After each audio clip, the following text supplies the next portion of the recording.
Welcome back to the channel, everybody. I am Mick Alpha himself. We're going to begin here with this article on U.Today.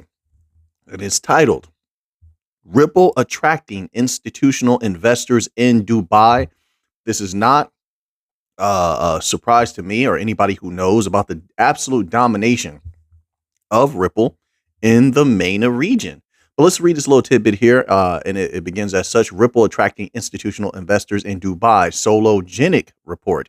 It says, even though the SEC lawsuit is still far from being over, Ripple continues reaching new markets around the world with a particular focus on Dubai in the MENA region. In a recent X post, UAE native firm Sologenic shared its latest report, highlighting Ripple's efforts to attract institutional investors in Dubai. Sologenic boasted onboarding over 200,000 customers. Wow. Onto the XRP ledger, expressing its delight at contributing to Ripple's goal. Earlier this year, in May, Ripple opened a new office in Dubai, International Financial Center, DIFC. Also, the company's CEO, Brad Garlinghouse, stated during the Dubai FinTech Summit that XRP ledger, XRPL, now has over 4.8 million wallets, with 20% of his clients coming from the MENA region. I told you that MENA region, we're deep over there. XRP is deep in the MENA region. Hedera quietly is very, very important in that region as well. Algorand, don't let me forget, Algorand has deep ties there as well.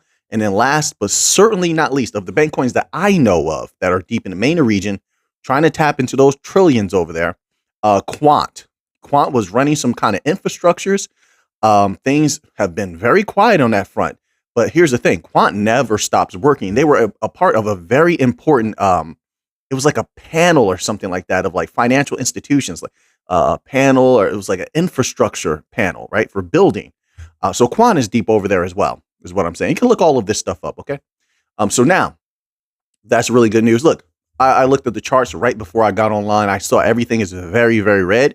And instantly I understood why, but I'm going to break that down a little bit more and just show evidence of what's going on right now. And I said it would happen, but I'm going to do that on my other channel, my Mick Alpha channel. Maybe I'll put a link somewhere. You'll see a link somewhere. You can click on there, head over there and subscribe there. I would appreciate it because I can cover so much more over there. That's my global economic and finance channel. We cover important stuff, stocks, the stock market, volatility index, mortgages. I mean, like we can cover so much over there and it's been going really good.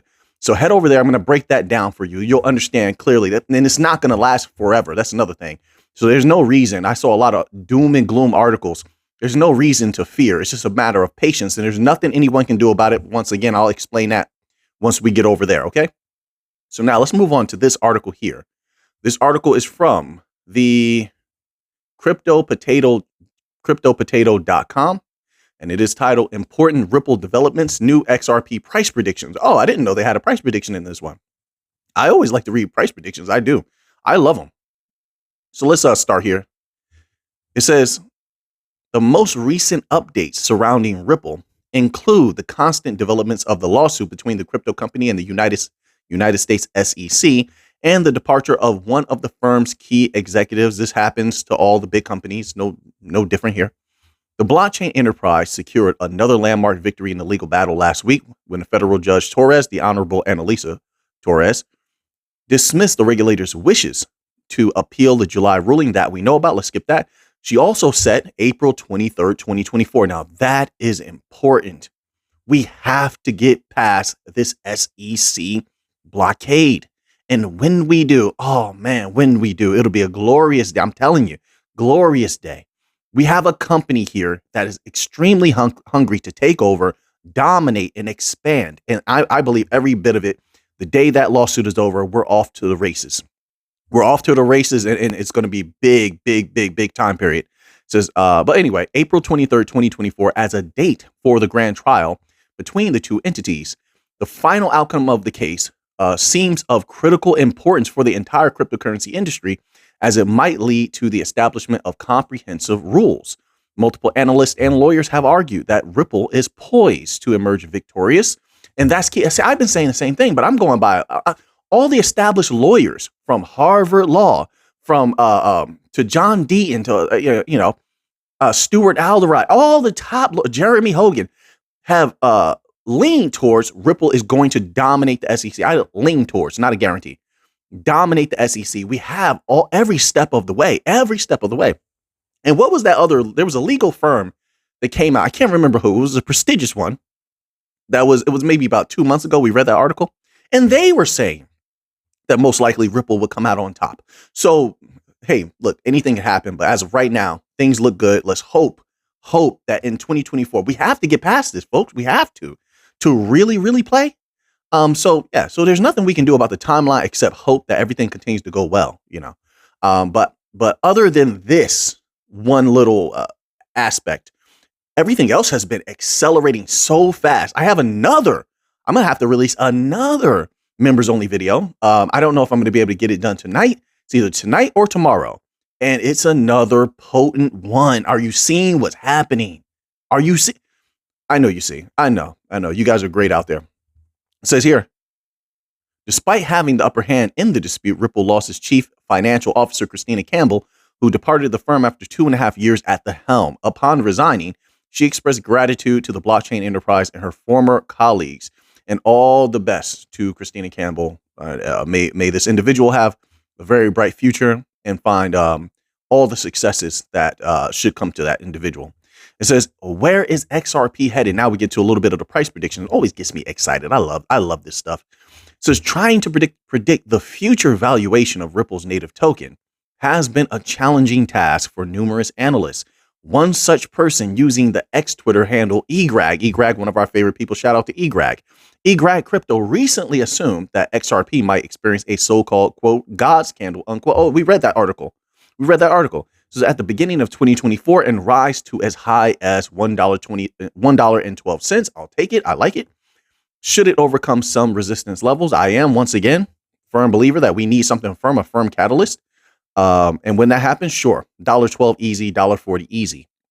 The analyst previously set $1.40 and the astonishing $27 as future price tags for the coin. All right, let's move on here because I have some XLM news I want to get to. It's very, very key. And another thing I said would happen, right? But we'll get to that in a moment. So this article here is from U.Today and it's titled, Ripple's top lawyer says XRP has unique status in U.S.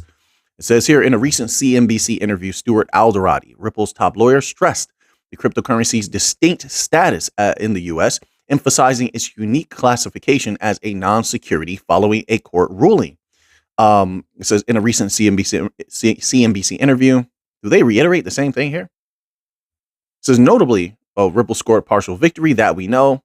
It says Alderite stated that in countries like Singapore, UK, EU, Dubai, Brazil, Australia, Japan, all key places. Look how we're deep in all those places.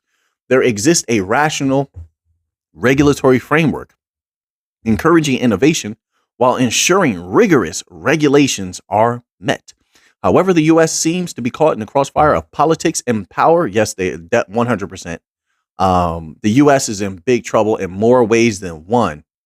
It's not just with crypto. They don't know what they're doing. Once again, I'm going to ask people to go over to my Mick Alphanim channel. We cover a lot more there that gives you a more clear picture of what everyone is dealing with. I promise you over there, we're covering some very crucial things. Some people only see crypto, and I get it. They don't have a lot of time to do all this research and stuff like that, but that's my job. That's what I do. But it's not just crypto is hurt. Everything else is hurt. Everything else. Until you have, I'm going to give this one away a little bit, but we're going to cover a little bit of housing information again today, a little bit of housing market information. And the housing industry is begging the Fed. That's all I'll say about it. This is not exaggeration. I'm not paraphrasing. They're begging the Fed. Listen, U.S. is in big, big trouble, man. Fall of Rome type stuff. Nobody wants to believe it. I won't say nobody, but a lot of people don't want to believe it. But as researchers, a professional research community, all we can do is tell you what is actually happening. They're writing letters. So you have the SEC attacking Wall Street. You have regulators attacking the banks, which, look, yeah, sure, the banks deserve it. Right. But they're crushing the Fed, in addition to the regulators, are crushing the banks. You have a housing problem, the likes of which most people are trying to turn their heads to and say, oh, no, there's no problem, when you have the housing industry now coming out and begging the Fed. Look, U.S. is in trouble. And yes, we can right the ship. People can right the ship. But you can only correct a problem if you acknowledge that the problem actually exists. You get what I'm saying? But there are solutions. It's just coming to a time where people are going to have to make some tough decisions in order to enact the solutions if they want to keep this ship afloat, so to speak. You know, the new financial system is one solution. It's a piece of an overall solution, but there are solutions to be had. Yes. So anyway, we'll go over more of that kind of stuff over there on the other channel, Mick Alphaneem channel. Make sure you subscribe. I would appreciate it. You know, I appreciate you guys. So now let's move on here. I want to get to this XLM information here because I'm telling you, Stellar and the Stellar based companies, Stellar affiliated companies, listen, they've been on fire this year and they're up to something huge. No one is seeing this. They're not talking about it. I don't see a lot of articles written on it, and it takes a lot of digging to piece together the puzzles. This is not that difficult, though. This is from blockworks.co. And we read an article weeks ago not weeks, it was one was probably about a month or two ago. And Wisdom Tree was saying, hey, we might expand our use of Wisdom Tree Prime app.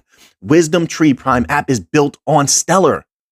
Wisdom Tree, this huge company, is looking to move tons of capital. They didn't waste any time. And I posited it that that Franklin Templeton probably will do the same thing. I'm telling you. And here we have it, not maybe 2 months later, maybe. And this article here pops up. It's titled Wisdom Tree Extends Reach of Prime app. Plots new features. This is built on Stellar. I don't know, folks. I could be wrong. I don't know. I don't speak for everyone. This is not financial advice. I'm not a financial advisor. I have to say that. I only speak for myself. I'm excited. There's something big coming for Stellar in future time. If we weren't held back by the literal government of the United States and their attack dogs, oh my word, the legit crypto projects would have already popped off and had multiple bull runs. That I promise you. You could see the start of them and then they get squashed. But anyway, it says this. $94 billion asset manager opens up, quote, blockchain enabled, unquote. Look how they don't want to mention Stellar. Wisdom Tree Prime app was huge news. Stellar released it on their Twitter. Wisdom Tree was talking about it. They won't just say Stellar enabled, Stellar blockchain enabled. It's like everybody has this order to just be quiet about Stellar. Why won't they mention Stellar? They mention Ripple. They mention Bitcoin. They mention Ethereum. But they refuse to mention Stellar. When Stellar's working with United Nations, you don't see all these big media outlets writing about it, talking about it. Then they work with the freaking World Economic Forum. And once again, it's just like, shh, what is going on? Like, why are they keeping quiet about Stellar?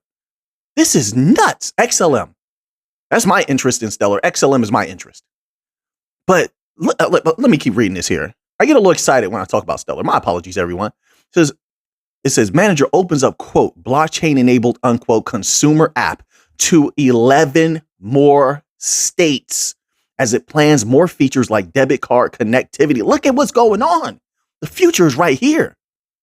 They're sleeping on Stellar and XLM. When you get all that traffic, the people do know that that on the Stellar network, when there is congestion, and you mean to tell me in the future there won't be congestion? They're trying to get all these regular people on using Stellar wallets, Stellar apps. You got them deep in Africa where they're pushing gold heavy, gold digital assets heavy, and they're pushing digital infrastructures heavy. You mean between that and all the activity going on in the Latin America, Europe, Southeast Asia, and now United States? You mean to tell me there's not going to be some congestion? When there's congestion, there's a spike in XLM price.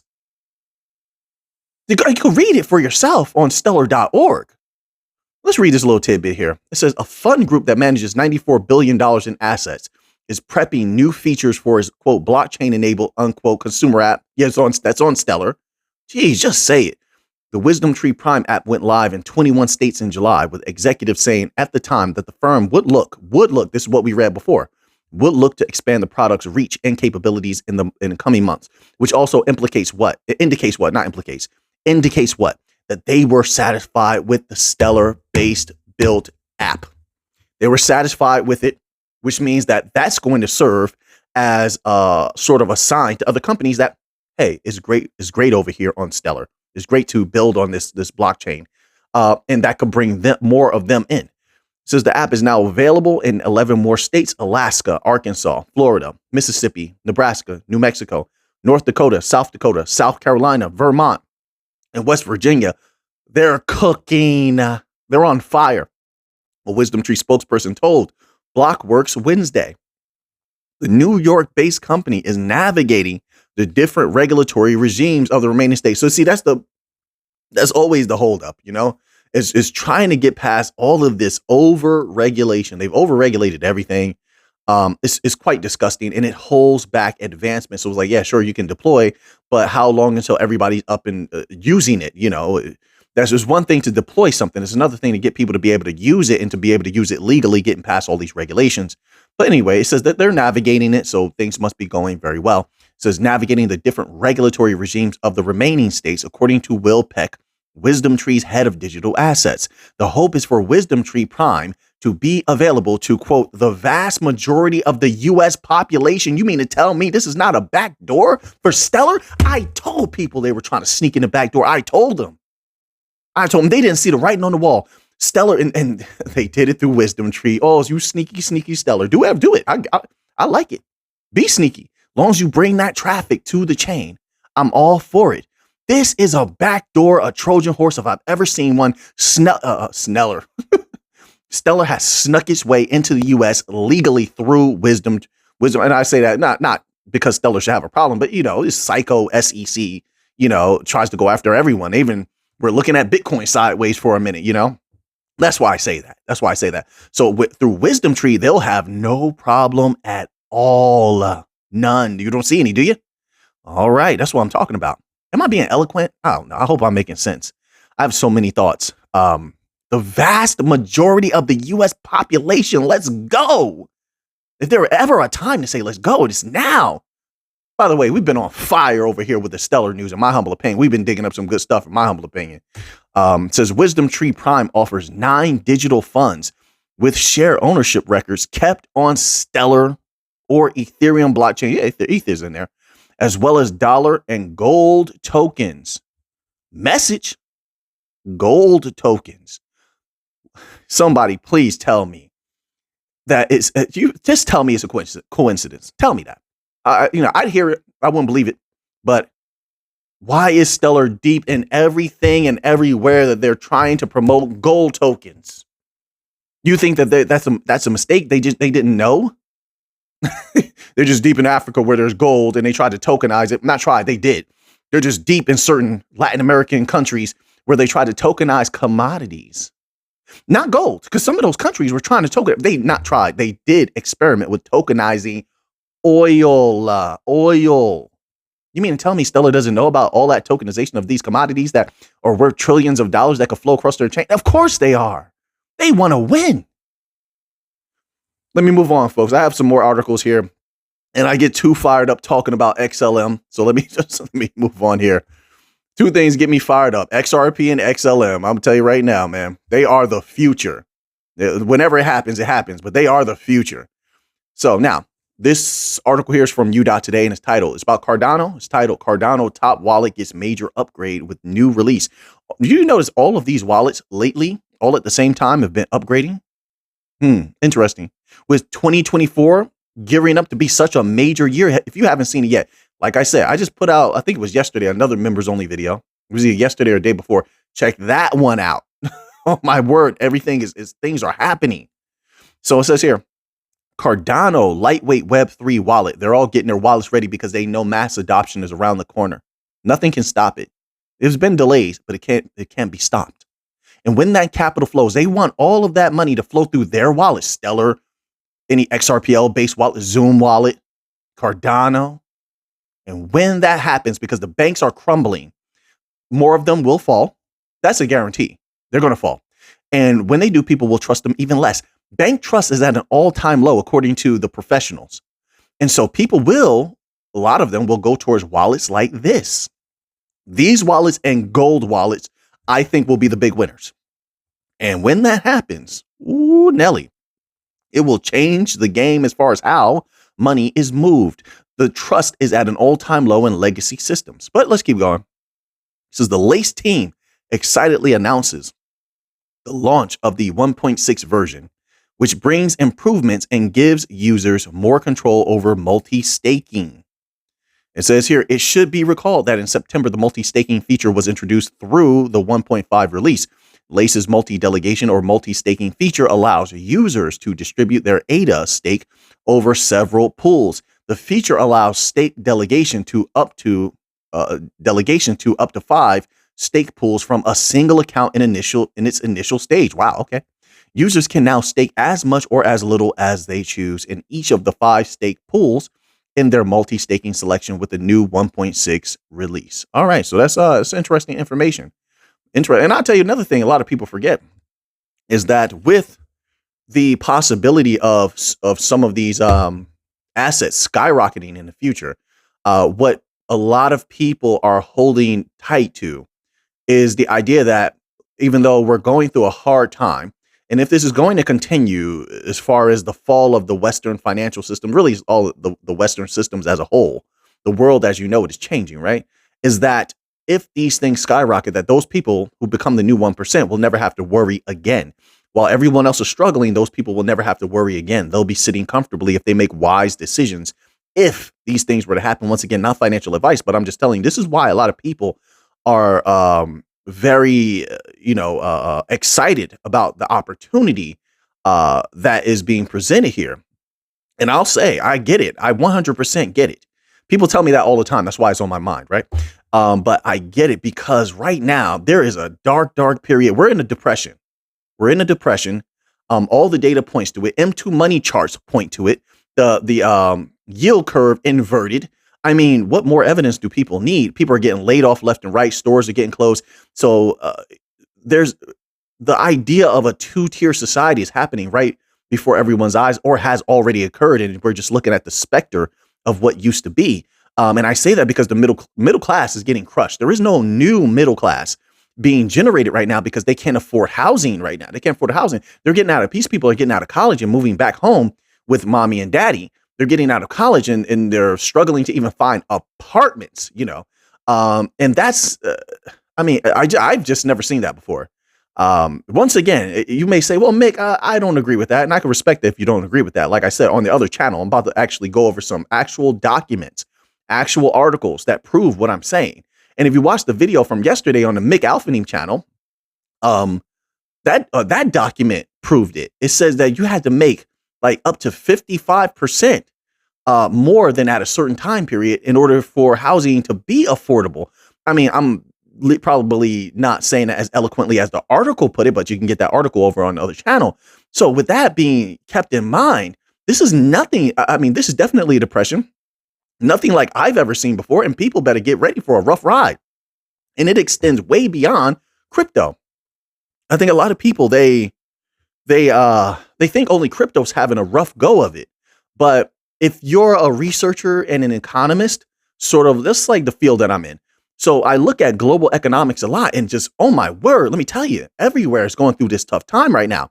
Is it survivable? It definitely is. Mind state mentality, keeping a positive mind state mentality. That's definitely something one would need. That's number one. And planning and being able to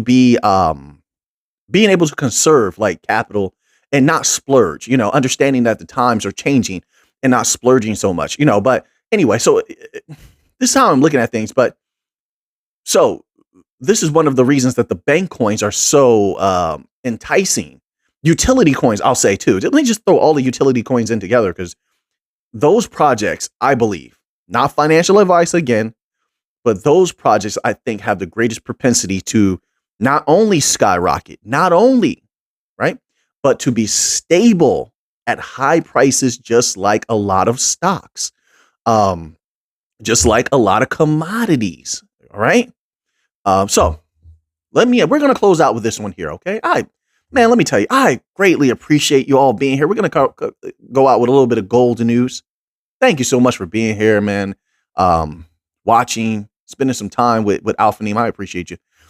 This is from kitco.com, and it's titled, Paul Tudor Jones says he, quote, likes gold and Bitcoin, unquote, as the U.S. heads towards a recession. It's a depression, but I can respect everyone's idea. So now let's read this little tidbit. It says, amid the rise in geopolitical conflicts, that's another thing. So, you know, what's so crazy is that all of what I said before, housing problems, mortgage affordability problems, right? That goes with housing, bank problems. I'm trying to think of all these different things that are going on.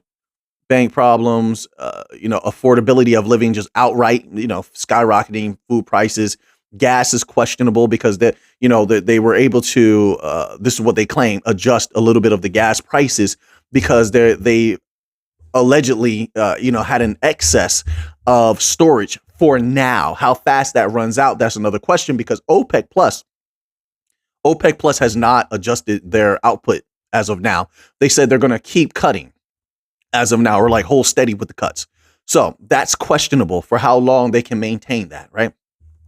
The U.S. oil company said that they're not going to be increasing any time. At least that's what they said. I don't know if they're going to hold firm to that. And they said if they did increase output, that it would be very gradual. So once again, so you have that problem, that pricing problem on energy, which energy obviously affects food as well, things like that. So, I mean, you have all of these different things going on. You're going to get a squeezed job market soon. 100%. So you have that going on. So all of this that the U.S. needs to address, and yet the U.S. is consistently right now finding itself in very geopolitically tense situations. I give you one because I know you're thinking about the ones that have been covered in the news a lot lately. I'm not even talking about that. Let's say one that is very, very, I think could be resolved through proper negotiations, through proper discussions and posturing. The China problem. Now, China came out recently, made some very powerful statements, and we'll get back to the gold, but this all plays into each other because then what happened after China made that statement? China was going heavy in gold again. Like a lot of other BRICS nations going heavy in gold. Why? Because they're trying to, first of all, it could bring stability to your own currency by selling that gold if you ever needed to. That's number one. We saw other countries do that earlier in the year. They've been buying record amounts of gold. But also, if you're going to back a currency like what Zimbabwe just did, back a currency with gold, or the value of gold, then you're going to need a lot of it. You get what I'm saying? So they're doing it for that reasoning as well. So that could have a huge effect on the price of gold. I think gold is going to be the go-to currency in the future. I do. Once again, time repeats itself. There's nothing new under the sun. So I think gold is going to make a big comeback. Bitcoin will have its price. It will have its part to play. I do believe that. But I'll say this. I think we're going to have to watch Bitcoin closer because it's getting taken over by large entities that could mess up the whole Bitcoin plan, in my humble opinion. If they spark pumps in Bitcoin and then they empty everybody out, take all their money, the price plummets again, then it goes up and everybody gets in again. And, because it was pumped up by capital that was put in by some of these BlackRock-like companies, and then they plummet the price again as they're selling and taking everybody's money, that could put a little bit of a very ugly stain on Bitcoin. Get what I'm saying? And gold is sure. Is there some selling sometimes in gold? Yes, sure. But gold is pretty stable, in my humble opinion. From what I've seen, we're still up on gold from where we got in. Long ago, we got in at a super low. And right now, even though it's come down a little bit, it's still being propped up by all the gold buying of the central banks. Gold is solid, in my humble opinion. I like gold. Gold is solid, in my humble opinion. A lot of people have taken a very great liking to silver as well. I see a lot of silver being discussed, almost more than gold in like articles and videos. People are talking about they love silver because they look at it as more affordable, right? To get their fill. So I think silver will also has an extremely bright future. And then also, if there's ever comes a time where silver's price is not being highly manipulated, holy smokes, watch out, right? And I have come to love platinum. I look at platinum more as a moneymaker, though, not store of value. because it's just the volatility is so delicious. Platinum can just go boom one day and it's up, make a little bit of money. So I look at platinum like that, but I also enjoy platinum. But let's continue to read this little tidbit here. It says the hedge fund billionaire Paul Tudor Jones says that Bitcoin and gold are becoming more attractive as safe havens for wealth in troubling times. Jones they have a battle on their hands right now. I believe that 100%. I support what he just said. But bonds are a problem. U.S. Treasuries are a weapon right now against all markets. Says Jones made the comments during an interview on CNBC's, quote, Squawk Box, unquote, on Tuesday, saying he, quote, would love gold and Bitcoin together, unquote, as a hedge against geopolitical uncertainty. 100%. 100%. And just be careful out there, folks. Be careful. I'll tell you now, there's very interesting things being said by certain entities. And if anything occurs, people will run to gold. They will, because I don't even want to go there. But let's read this little tidbit. It says, quote, I think they probably take on a larger percentage of your portfolio than historically they would, because we're going to go through both a challenging political time here in the United States. That's 100% factual, I believe. So, and we're going to go through, says, we've obviously got a geopolitical situation, unquote. Yes, he said. I was shocked at some of the comments that were made by other countries recently. Holy smokes, what's going on out here? Everything and everyone needs to calm down a little bit. Says host Andrew Ross Sorkin questioned this premise, saying it was his understanding that high interest rates, quote, were supposed to be the thing that was actually going to be unhelpful for Bitcoin, unquote. Well, you got to also take into account that the trust in the banking system, the trust in the United States financial system is at an all-time low. So people are looking for an alternative. They just don't know what yet. So a lot of them been going to bonds and treasuries. Well, I know this is more traditional. That is heavily that's linked to U.S. Treasury and all that. But they don't look at it. They're looking at that 5%. It's like a placeholder. They want to make some capital till they find somewhere else safe to park their money. So it's a necessary evil is how people are looking at it. So yeah, but it has been helpful to Bitcoin. Gold as well, because people have had to educate themselves. They just haven't gone heavy just yet. Like I said, with those bonds yields, U.S. Treasury yields continuing to increase, the people are going to continue to go towards that because they want to not only protect their value, but they want to make a little bit on top of that. And right now, like I said, U.S. Treasury yields are the enemy to all markets, not just crypto, all markets. Okay, they all hurt at the same time. It says, quote, I think on a relative basis, look what's happening to gold. Clearly, it's suppressed, unquote. Yeah, yes, it is. But it's also it's a sword I see that cuts both ways. When one way is suppressed, another way is actually being supported at the same time. You guys, it's true. It's true. It says, quote, so that more likely than not, we're going into a recession. All right. So now that you have that information, what are you going to do with it? I know what I'm going to do with it. So until next time, let's get to the money.